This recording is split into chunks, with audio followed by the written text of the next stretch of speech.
Big hello to everyone. I'm back after a long hiatus, and today I'm going to be talking about a fragrance that I received only a couple of days back. Also happens to be my brother's favorite perfume house. I wanted to start with a fragrance that was unique and special in more ways than one. Um, Without further ado, I present to you Jean-Paul Gaultier's Superman. Now, the bottle is pretty, um, it's just the same as the others, La Mole and all its other flankers. You have the Superman figurine on the front, and it says "I love Gaultier" on the front, and at the back you have Gaultier embossed here. So that's about it, and you have the information at the bottom of the bottle.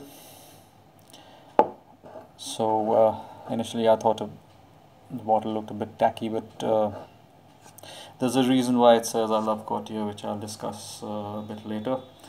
So now this fragrance was released in the year 2017, March 2017, and the nose behind this one is Natalie Gracia's Cieto. As far as the notes are concerned, well, Superman contains notes of neroli, mint, and aldehydes in the opening, followed by sage and scalene molecule in the middle, and in the base it has vanilla, tonic bean, and sandalwood. Three words to describe this fragrance: well, superhero, superstar, Superman. I see Henry Cavill, the the actor who plays Superman these days, idly pulling this one off. As far as sporting personalities are concerned, I think the flavor of the season, Kylian Mbappe, the French forward, is ideally suited for this fragrance, and I think he has the traits of a Superman. Anyway, well, as I mentioned earlier, this is one of my latest purchases, um, and I've worn it only once. But I guess one wearing was enough to bedazzle me with its charm.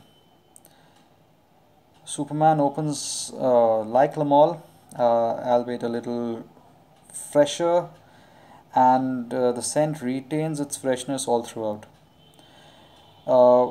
Whereas most La Mole flankers smell similar, this one has actually outdone its parent in more ways than one. Superman exudes freshness and captures the very essence of La Mole fragrances, uh, at the same time retaining its own characteristic.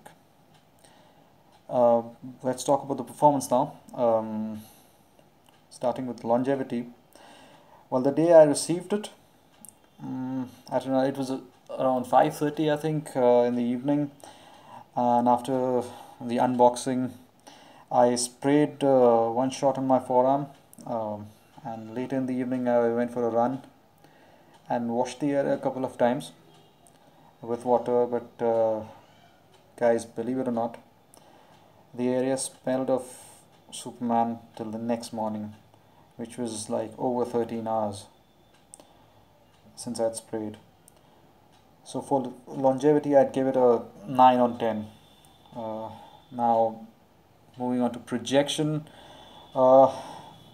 Well, again, continuing my first impression of this fragrance, after the run, I had sweated profusely, and I remember I was wearing a Zaro Onyx as well, but Superman, this one spritz of Superman was enough. It was radiating and projecting, and even after the intense sweating, it was Superman that was dominating. So for projection, I would give it a 9 on 10. As far as the sillage is concerned, well, it depends on the number of sprays. Once again, Superman leaves a very fresh scent trail, which gets you noticed and garners tons of compliments. So for sillage, I would give it a 7 on 10.